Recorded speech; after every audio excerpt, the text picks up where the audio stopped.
Welcome back, viewers. Resident Homo here. I am home in my awful, awful town of...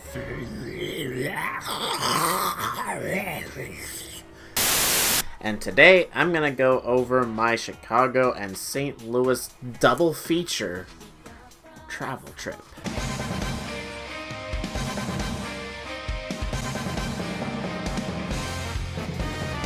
Alright, so unlike my Canada trip, I didn't take this one alone.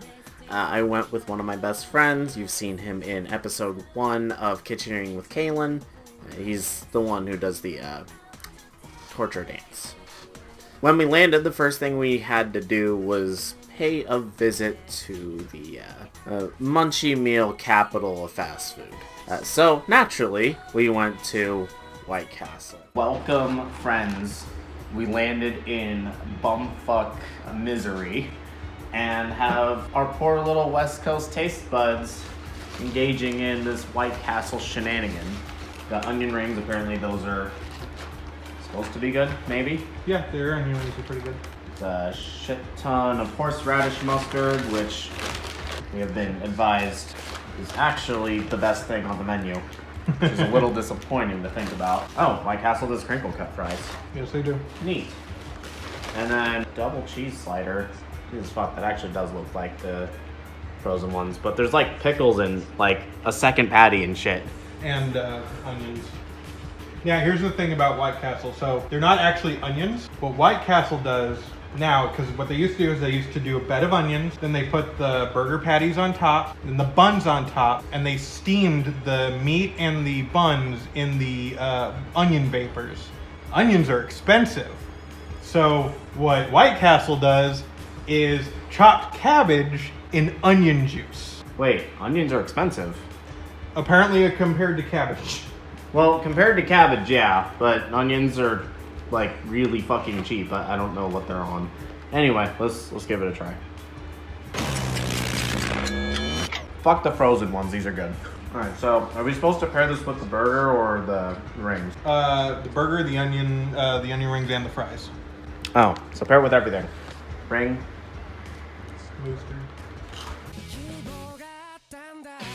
Kinda standard fare, but that horseradish mustard makes a huge difference. And crinkle cut fries, I assume, are the same as usual. They're basically just frozen onion fries. Okay. White Castle, does it live up to the hype? Well, we didn't buy a 30-pack. I don't have cherry Coke. Yeah, and they don't have cherry Coke, but I don't think it's as bad as Billy claims it is. Gives me the shits. Alright. Let's fucking eat. Have to say, the burgers are actually much better in person and fresh than the frozen ones, but I mean, big surprise, right? Chicken sandwich isn't really anything to write home about, but they do breakfast, and I kind of regret not getting that. But then we also went to Waffle House, which you can see photos of, the Chicago and St. Louis photo album on the Facebook page. Now, the next day, we did get a chance to try some St. Louis barbecue, which I have to say was really, really tasty. I would definitely go back for a second run. Absolutely. If you look over here in the corner, there is a little bit of panoramic view of the restaurant, as it were.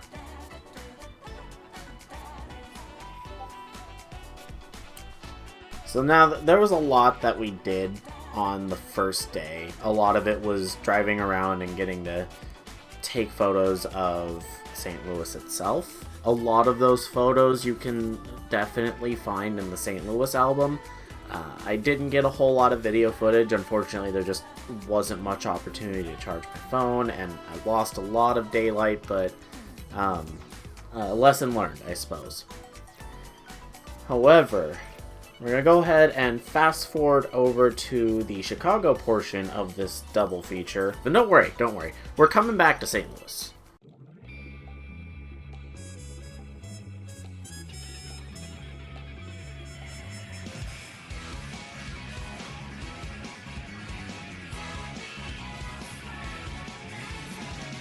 So when we got to Chicago, there were a number of things we could have done.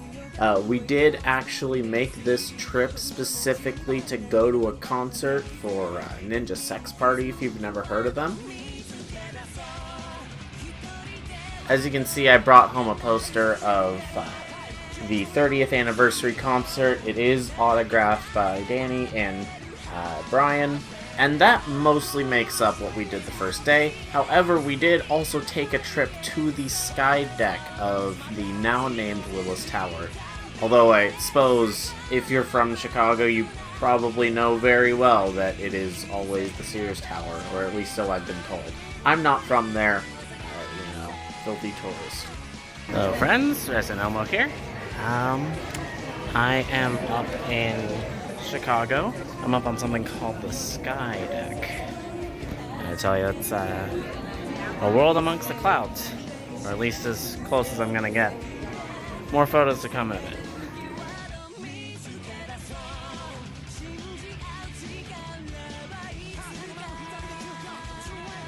So later that night, we did also manage to stop by a place that I found called Portillo's. They had some fantastic Chicago dogs. I was also able to get some pasta. Tobi got really excited over some chocolate cake shakes that they had.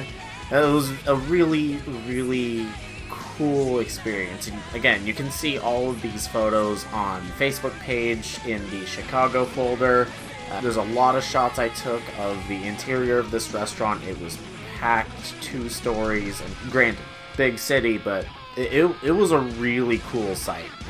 The whole place was done like cafeteria style. They even have this really like drive-through setup, despite it going through a back alley, which certainly isn't suspected in the least, but regardless, I found the food to be quite tasty. And as I have learned, you do not put ketchup on a hot dog under any circumstances. Although mayonnaise is always an acceptable option. The following day, it was kind of the wrap-up. We did actually go to a place that had, I believe it was a 6 or 7 story mall. There's this really big elevator that you can see right up here. And we took a express elevator that jumped straight from like floor 2 to floor 7. I managed to find a card shop in there. I don't know how or where anybody finds the time to travel to this place, sit down and play. I mean, there was also a really cool popcorn place. Garrett's actually does have some really good popcorn. There was one at the airport on the way back. I was not about to miss my flight. Shame. Just means I'll have to get more later. However, I did find something really cool. I believe it was on the 2nd floor of this museum. And it was a art gallery for Dr. Seuss. Something I've learned about Chicago is apparently there's museums and art galleries and all this crazy cool stuff to look at pretty much everywhere. So I went ahead and decided I was gonna just film a short video tour through it. Now see, in the gallery there's a whole lot of pieces that actually do come from things that I grew up reading. Some of them I actually haven't, but a lot of it hits with this like wave of nostalgia, and I think that's kind of the selling point. The other selling point being that there's probably a lot of really rich people who would love to pay like crazy amounts of money for this, and that's probably why this gallery exists, because they actually do sell the things here. It's not just for look only, you know. If you've got the cash.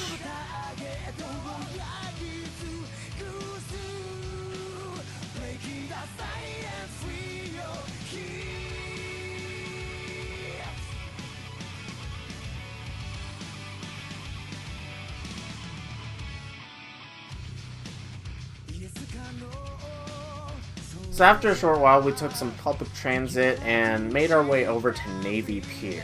Now, unfortunately, we didn't actually get time to do the other thing we wanted to do, which was go to the Bean.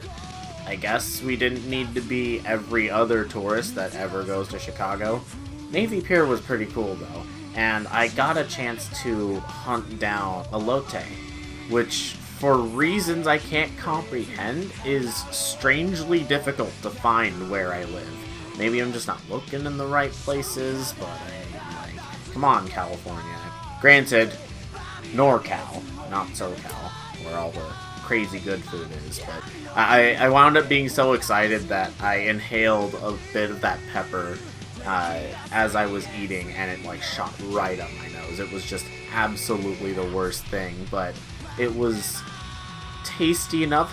I actually broke the cob like in two as I was eating it, because I just couldn't get enough of it. So, you know, props.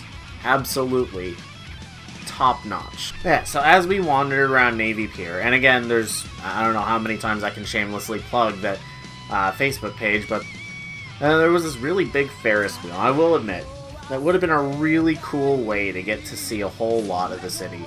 But I kind of feel like, given my fear of heights, I did kind of, I can get over it when I'm on a plane. Being on the sky deck was admittedly a bit frightening, even though I had just thought about being in a plane and it became less scary. But like Ferris wheels, for reasons I can't do it. It's just a little too wibbly wobbly for me. But you know what? That's fine. I was running pretty broke money wise anyway, and it was like $18 to ride. But I will say that it was really cool to see this like children's shopping center. I believe there's a garden there that you can see a whole bunch of photos of.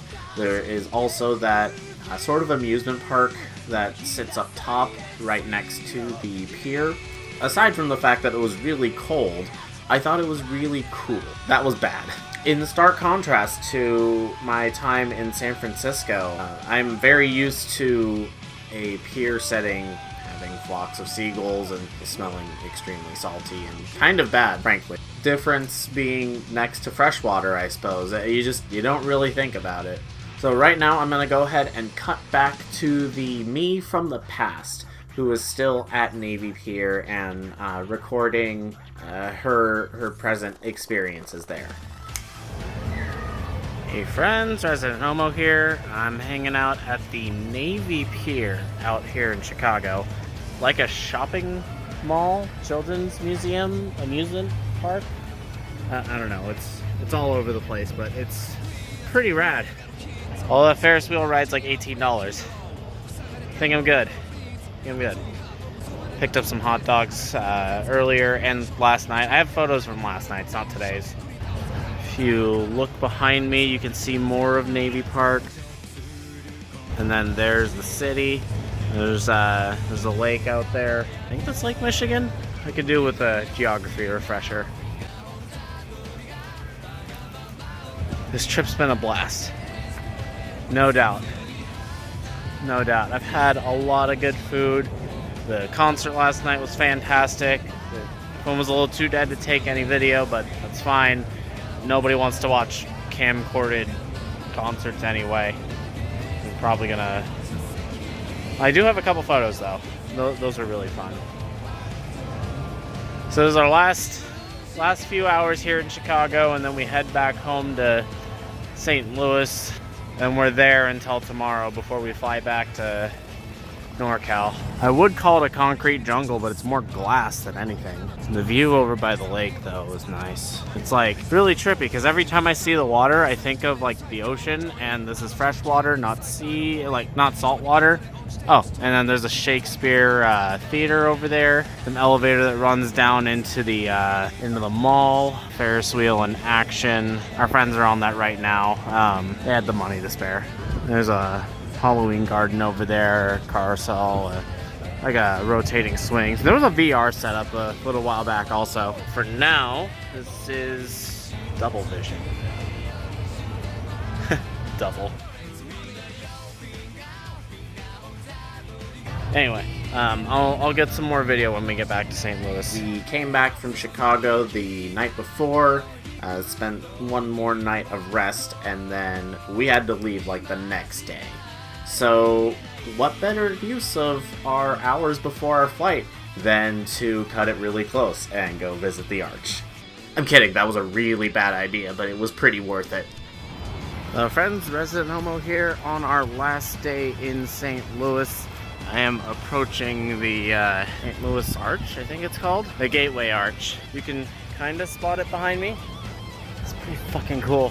So our flight leaves in like we have to get to the airport in like 3 hours, but I believe we're we're trying to make some time to actually go up it. I think we can manage it.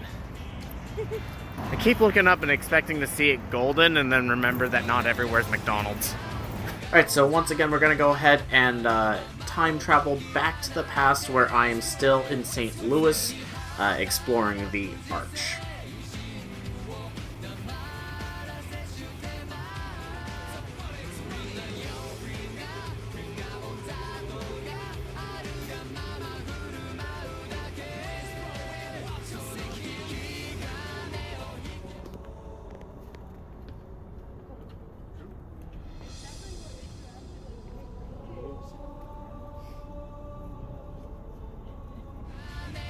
Now granted, we didn't actually get to go up the arch because we had like an hour left to get to the airport by the time that the next shuttle was going up to the top, which was really, really unfortunate. However, we did get some photos, really nice shots from inside the museum underground.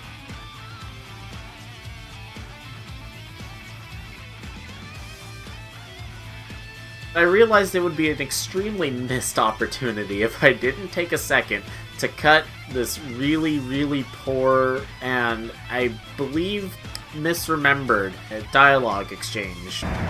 Who is your master? What am I supposed to say? Jesus? You're from Earth. I'm from Missouri. Which is on Earth, dipshit. Those of you who have seen Infinity War, I'm sure, hopefully you got a laugh. Frankly, what better way to make that joke than right in front of the fucking symbol of Missouri and St. Louis itself. In the rest of the time that we had for the day, we did go to a burger joint that used to be a drive-ins and was also like meshed with this like really cool space theme. Lo and behold, I would get into Forza later. They also had all of their sodas were like made and locally sourced, so they didn't have like Coke or Pepsi products or anything like that. And I thought that's really cool. Not a lot of places, I think, where you can go and everything is like, hey, you know, have a taste of what we have to offer here. I think that this is definitely one of those cases of you gotta go where the locals eat. High Point, that's what the place was called. Aside from that, when I do go back, I have to go buy another Steak and Shake. I just really, really wanted to order like a chili spaghetti like 5-way, and like you can't do that here, so I have to do that. I have to make that like myself. I don't know, there was this really strange like obsession novelty that I had where I was just like, I really want to do this, and I didn't get to do it, but that's okay. More for next time, I suppose. So anyway, that was our adventure in the Midwest. Thank you all for tuning in, taking a look at this video, as well as possibly, if you did check out the photos on Facebook, I hope you do enjoy those. Do look forward to the next video that comes out. I have a big surprise coming up for the next episode of Kitcheneering with Kaylin. Thanks again. I hope you've had a great time kind of reliving a lot of my travel experiences with me. Hopefully you guys go to some of these places, take a look for yourselves, see what you like and you don't like, and you know, maybe you have a good time. That's all I can hope for. And so that trip was fun. Home shit home. This is Resident Homo. Good night.